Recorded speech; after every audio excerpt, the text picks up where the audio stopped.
Chania is the largest city in the west of Crete and one of the oldest continually inhabited places in the world. In fact, until about 40 years ago, it was Crete's capital, until Heraklion took over that honor. The picture-postcard heart of Chania is the old town and the Venetian harbour, lined with the striking painted old buildings on one side and yachts on the other.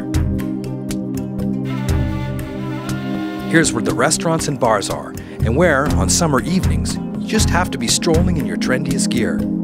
You really get the time capsule feeling at the carefully preserved waterfront. Once you're there, you'll wonder why you haven't discovered it before.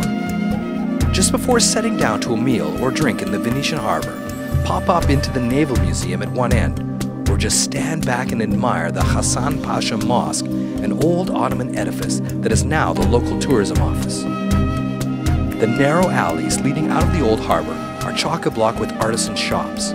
The best buys here are leather goods and hammered silverware. The airport is not far from the town on a peninsula, and passenger ferries put in at Suda Bay. On the way into town, you'll pass by the well-kept Commonwealth War Cemetery, where the British and Commonwealth soldiers killed in the 1941 Battle of Crete were buried. But we haven't finished with Chania. We'll come back to it.